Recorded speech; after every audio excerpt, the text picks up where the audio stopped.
Assalamualaikum warahmatullahi wabarakatuh. Saya kini di Kelantan, di Pondok Pasir Tumbuh. Pondok Pasir Tumbuh ni tak jauh dari Bandar Kota Baru, iaitu kira-kira dalam 11 kilometer. Dia terletak di daerah Kubang Kerian. Didirikan pada tahun 1954 oleh dua orang adik-beradik, iaitu Tuan Guru Haji Mustafa Abu Bakar dan adiknya, Tuan Guru Haji Abdul Aziz. Mereka buka pondok ni setelah pulang dari belajar di Mekah pada tahun 1993. Beliau merupakan dari keluarga alim ulama. Pasir Tumbuh ni di antara pondok yang terbesar termasyhur di Kelantan.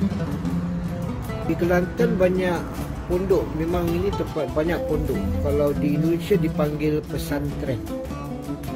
Itu pusat pendidikan pengajian Islam secara tradisional Melayu. Pondok ni bermula dengan hanya 50 pelajar lelaki dengan sebuah madrasah. Madrasah asalnya pun kayu, kecil. Sekarang sudah kata orang dah hampir 1,000 pelajar ada di sini. Daripada 400 pelajar lelaki, 100 pelajar perempuan dan hampir 400 pelajar dewasa dan warga emas belajar di sini secara di bawah bimbingan hampir lebih 50 guru lelaki dan perempuan. Sekolah pondok ni dia sejak dulu dia kira milik persendirian, bukan government own ke apa. Pengasasnya tu selalu ulama atau keluarga. Jadi pondok ni kebanyakannya dia bergantung kepada sumbangan orang ramai, ataupun tanah wakaf. Yurannya memang rendah dan guru-guru yang mengajar kat pondok pun selalunya dengan sukarela, tanpa gaji. Ini suasana mengaji. Diorang tengah belajar kitab di Pondok Pasir Tumbuh. Diwan masjid ni diorang gunakan untuk kelas juga. Ada juga bilik-bilik kuliah. Kalau pondok ini konsepnya terbuka, kira open. Sesiapa yang nak mengaji, nak belajar, dia terbuka untuk umum. Jadi pondok ni terima pelajar daripada umur 13 tahun hingga pelajar dewasa sampai 70-an pun ada. Tak ada macam kan, tak ada age limit. Selagi ingin menuntut ilmu, minat belajar, silakan. Diorang akan diterima. Selain belajar Al-Quran, ini di antara kitab-kitab yang diorang gunakan. Dalam kitab ni dalam tulisan Jawi dan Arab. Sini banyak mata pelajaran yang diajar seperti tafsir Al-Quran, hadis, tauhid, juga tasawuf pun ada. Nahu bahasa Arab, ilmu fikir, ilmu sirah, iaitu belajar tauladan Rasulullah. Ada juga kelas usuluddin. Di sini kalau kelas Al-Quran tu tajwid, taranum, banyak. Satu cabang ilmu dipanggil ilmu mantik. Ini ilmu ni diajar cara kita berfikir. Macam mana nak gunakan akal yang waras, cara kita kata orang gunakan kata-kata, cara kita berinteraksi dengan orang lain, communication gitu. Jadi ia macam satu filosofi, very interesting. Di sini pelbagai cabang ilmu diajar, jadi pelajar tak rasa jemu. Jadi ilmu gitu, banyak yang kita belajar, lagi banyak yang kita tidak tahu. Jadi luas kata orang luasnya khazanah ilmu ini. Untuk pelajar-pelajar asrama disediakan. Jadi di sini kelasnya diatur. Ini dia asrama batu 5 tingkat bagi pelajar. Di sini banyak aktiviti, program untuk pelajar. Pelajar seperti diorang adakan perkhemahan, habis ada kerja masyarakat. Selain tu banyaklah program majlis bagi hari kebesaran seperti Maulid Hijrah, Maulidur Rasul, perayaan Aidilfitri. Ini semua diorang akan meraihkan dan majlis dan diundang ulama-ulama dari dalam dan luar negara. Dan tempat tumpuan kita hari ini juga adalah bilik tetamu masjid dan juga bilik Al-Fakri yang ini untuk bising. Dan yang terakhir sekali ialah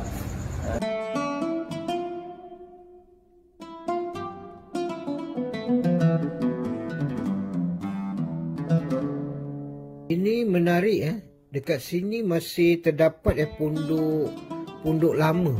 Ini pondok lama yang dibuat daripada kayu, masih dikekalkan. Dia kecil aja, sederhana. Saya mungkin boleh buat 2 atau 3 orang pelajar murid hanya untuk buat tidur dan belajar. Ini pondok-pondok ni sengaja dikekalkan sebagai warisan sejarah pondok. Jadi kita tengok dari lorong yang sempit ini, pondok ni rapat-rapat. Tapi dari sini kata orang lahirlah ustaz-ustaz, ahli pemikir, para pendakwah akan datang.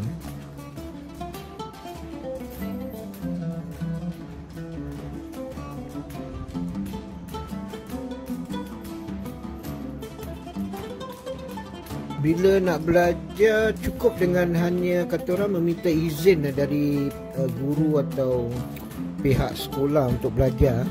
Boleh juga daftar. Nak daftar pun murah, hanya bayarannya dalam RM20 sebulan.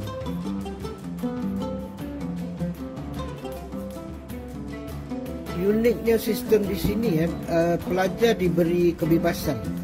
Diorang boleh pilih apa mata pelajaran yang diorang nak ikut. Selalunya ikut minat lah, kebolehan dan keupayaan masing-masing. Untuk pelajar baru ada kelas asas, belajar menulis dan membaca. Tulis jawi, belajar ikra selain tajuk.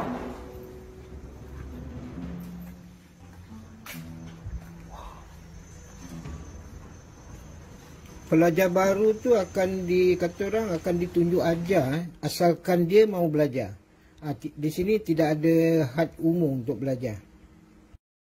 Dibiasakan dekat sini diorang ada sistem pengajian secara talaki, iaitu one to one. Kuliah di sini sentiasa terbuka untuk semua. Jadi setiap waktu ada kuliah selepas subuh sehingga ke tengah malam. Dia berhenti melainkan bila waktu solat je.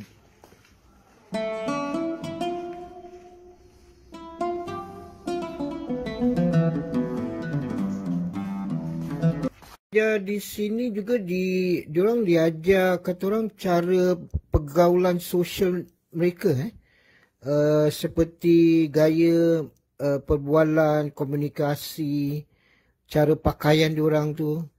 Jadi dekat sini kita jarang dengar anak-anak murid ni kasar bahasa atau mencarut. Diorang jaga tutur kata mereka tu. Sangat jaga makan minum memang makan minum tu diorang jaga dan makanan yang haram tu memang dijauhkan sekali. Jadi konsepnya bila makanan kita bersih, tubuh, jiwa, hati pun bersih. Di sini ilmu senang, mudah diterima, dan insyaAllah ibadah kita pun lebih sempurna lah.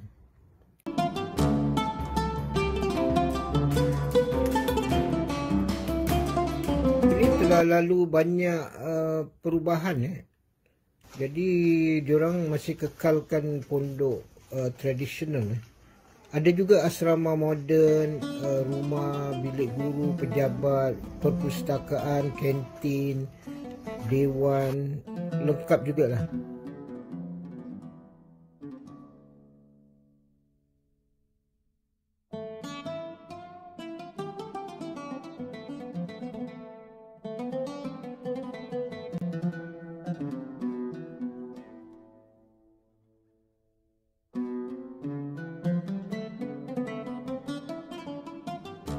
Pelajar-pelajar dewasa tidak diberikan tempat tinggal atau asrama. Jadi diorang tu kena sewa rumah sendiri. Ini rumah penduduk kampung yang juga tempat tinggal pelajar dewasa.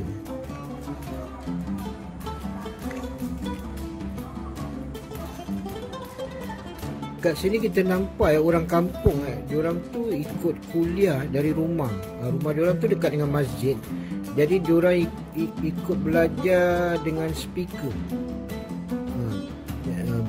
Speaker tu daripada masjid. Jadi diorang belajar ikut kitab dengan tekun.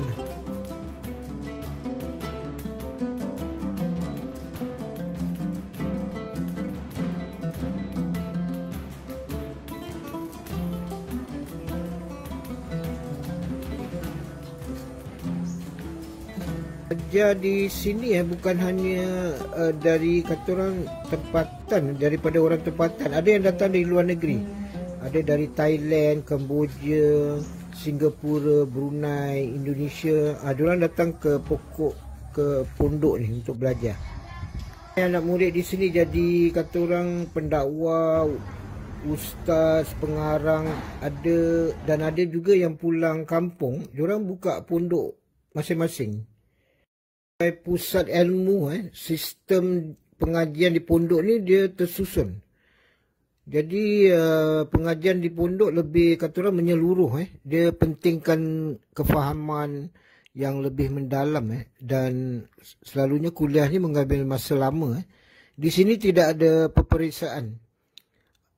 Kalau di sekolah atau madrasah, diorang lebih utamakan kepada peperiksaan. Di sini ada juga kelas kemahiran vocational seperti buat bakery, memasak atau repair motor. Kebanyakan pelajar-pelajar di sini bila habis kuliah, diorang tak stop ni, dia tak berhenti. Jadi bila tamat belajar di pondok, diorang tu akan bantu pelajar baru. Ada yang teruskan belajar ke peringkat yang lebih tinggi lah. Konsep belajar percuma dan wakaf di pondok ni, ini antara faktor yang buat pondok tu satu institusi yang dekat dengan masyarakat. Dan diorang tu buat ini pondok tu sebagai pusat pendidikan sepanjang hayat.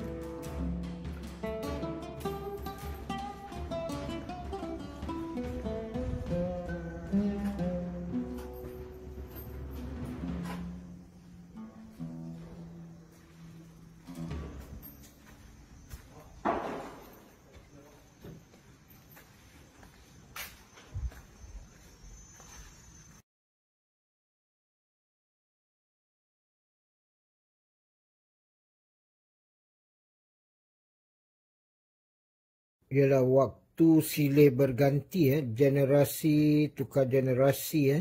Hingga ke hari ini, pondok ini telah melahirkan ribuan, ramai tokoh ulama, para ustaz-ustazah. Hari ini juga adalah bilik tetamu masjid dan juga bilik Al-Fatriyah ini untuk bising.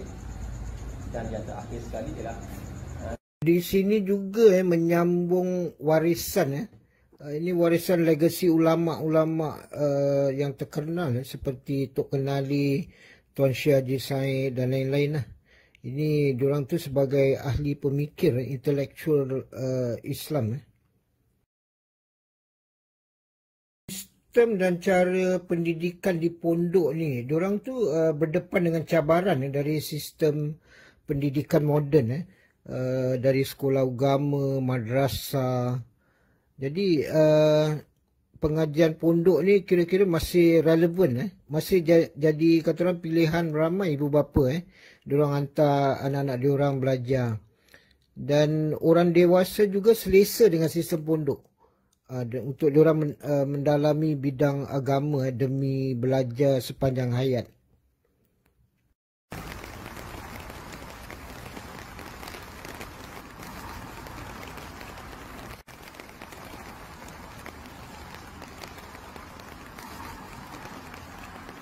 Pondok atau pesantren ini dia merupakan satu institusi pengajian pelajaran yang diwarisi turun-temurun.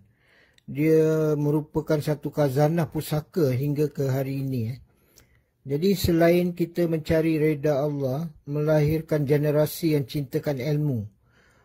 Jadi menghayati budaya berguru bagi melatih dan mendidik anak murid tu, dilatih, dididik secara jasmani, rohani, akal dan akhlak.